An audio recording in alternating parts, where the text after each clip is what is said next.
Salut à tous les amis. Bienvenue sur ma chaîne YouTube Motivation Quotidienne. Aujourd'hui, nous allons aborder un sujet crucial et malheureusement toujours d'actualité, le racisme. Dans cette vidéo spéciale, nous allons examiner en détail le racisme au quotidien et dans le milieu du football, en prenant exemple sur Vinicius Junior, le célèbre attaquant brésilien du club de football du Real Madrid. Nous plongerons dans différentes facettes de cette problématique pour mieux comprendre les enjeux et réfléchir à des solutions. Alors, asseyez-vous, détendez-vous et préparons-nous à une discussion approfondie. Partie 1. Le quotidien du racisme. Le racisme n'est malheureusement pas un phénomène rare. Dans notre société, de nombreuses personnes sont confrontées à des actes racistes au quotidien, que ce soit dans la rue, au travail ou même sur les réseaux sociaux. Les préjugés et les stéréotypes raciaux persistent, et cela a un impact considérable sur la vie des personnes touchées. Partie 2. Le racisme dans le monde du football. Malheureusement, le racisme ne fait pas exception dans le monde du football. Les joueurs de couleur sont souvent ciblés par des insultes racistes, des chants offensants et même des gestes discriminatoires de la part de certains supporters. Cette réalité est profondément regrettable et doit être combattue. Partie 3. Vinicius Junior, un talent brésilien. Vinicius Junior est un jeune joueur talentueux qui a connu une ascension fulgurante dans le monde du football. Originaire du Brésil, il a rejoint le Real Madrid en 2018. Malgré ses performances remarquables, il a été confronté à des actes racistes qui ont terni son expérience et celle de nombreux autres joueurs de couleur. Le problème du racisme ne se limite pas seulement aux matchs de football. En dehors du terrain, Vinicius Junior a également été confronté à des commentaires racistes sur les réseaux sociaux en l'insultant de toutes les noms singes, fils pute, nègre, imbécile, connard, etc. Les joueurs de couleur sont souvent pris pour cible par des individus ignorants qui cherchent à propager la haine et à diviser les communautés. Ces actes racistes ont évidemment un impact sur la vie de Vinicius Junior. Malgré son jeune âge, il doit faire face à des situations difficiles et à une pression supplémentaire en raison de sa couleur de peau. Cependant, au lieu de se laisser abattre, Vinicius Junior a démontré une résilience incroyable et a choisi de lutter contre le racisme en utilisant sa voix et sa notoriété pour sensibiliser et inspirer les autres. Partie 4. Les incidents racistes. Dans cette partie, nous allons examiner certains des incidents racistes auxquels Vinicius Junior a été confronté au cours de sa carrière. Des cris de singes dans les stades aux messages haineux sur les réseaux sociaux, ces actes sont non seulement inacceptables, mais ils ont également un impact émotionnel sur les joueurs qui en sont victimes. Partie 5. Les conséquences psychologiques. Le racisme a des conséquences profondes sur la santé mentale et émotionnelle des individus. Les joueurs de football, tout comme Vinicius Junior, peuvent ressentir une détresse psychologique due à l'exposition continue à des actes racistes. Il est essentiel de prendre en compte ces conséquences pour soutenir les victimes et promouvoir un environnement inclusif. Partie 6. Les répercussions sur la performance. Le racisme peut également avoir un impact sur les performances sportives des joueurs. Lorsqu'ils sont confrontés à des actes racistes, ils peuvent se sentir dévalorisés, ce qui peut affecter leur concentration, leur motivation et leur confiance en eux. Il est important de reconnaître ces effets et de soutenir les joueurs pour qu'ils puissent pleinement exprimer leur talent. Partie 7. L'indifférence des instances.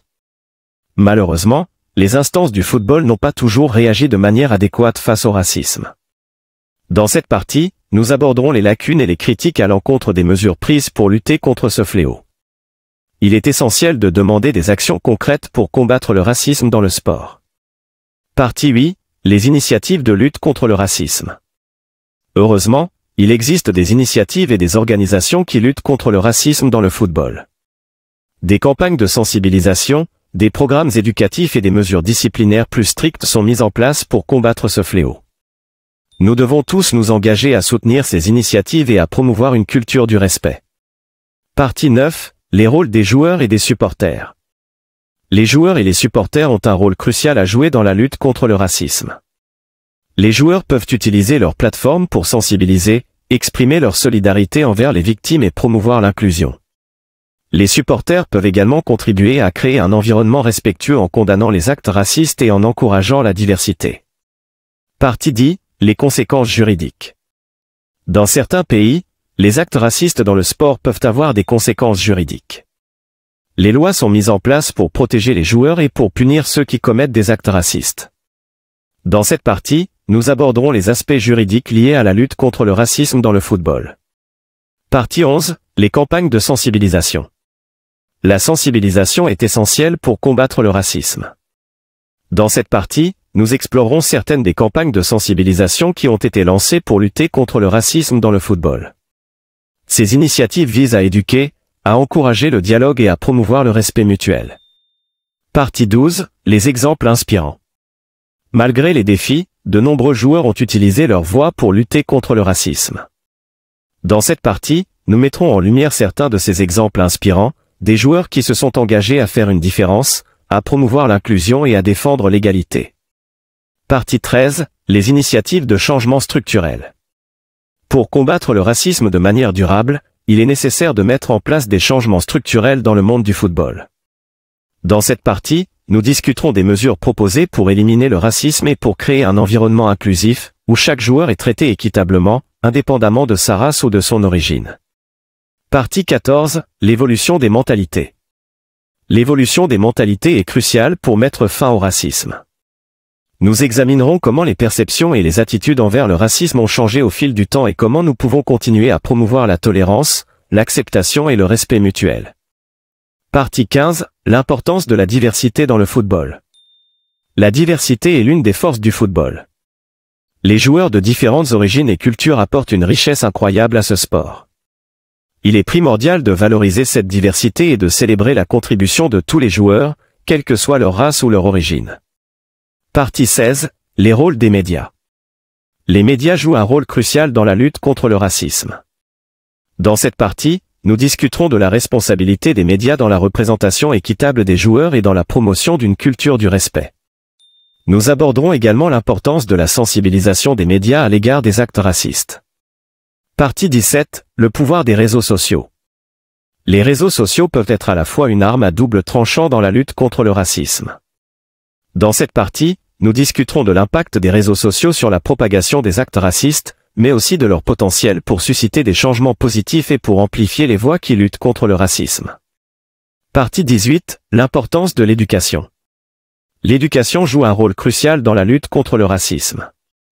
Nous discuterons de l'importance de l'éducation dès le plus jeune âge pour promouvoir la tolérance, la compréhension interculturelle et l'acceptation de la diversité. Les écoles, les clubs de football et les organisations sportives ont un rôle essentiel à jouer dans cette éducation. Partie 19, les victoires contre le racisme. Malgré les défis, il y a eu des victoires dans la lutte contre le racisme dans le football. Nous explorerons certains exemples de progrès réalisés, d'actes de solidarité et de mesures prises pour éradiquer le racisme. Ces victoires nous montrent que le changement est possible et nous inspirent à poursuivre. Partie 20, l'appel à l'action. Il est temps de prendre position contre le racisme. En tant que supporters, en tant que joueurs, en tant que personnes, nous avons tous un rôle à jouer pour combattre cette discrimination. Sensibilisons, soutenons les victimes et plaidons pour des changements durables dans le football et au-delà.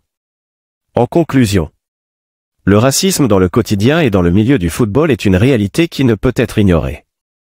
En racontant l'histoire de Vinicius Junior, nous espérons avoir suscité votre réflexion et votre engagement dans la lutte contre cette forme de discrimination. Nous avons tous la responsabilité de faire en sorte que le monde du football et la société dans son ensemble soient des espaces inclusifs, où chacun est respecté et valorisé. Merci infiniment d'avoir regardé cette vidéo sur le racisme au quotidien et dans le milieu du football, en prenant exemple sur Vinicius Junior.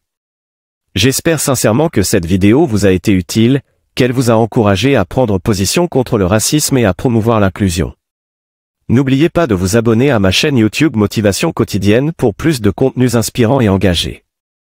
Ensemble, nous pouvons faire la différence.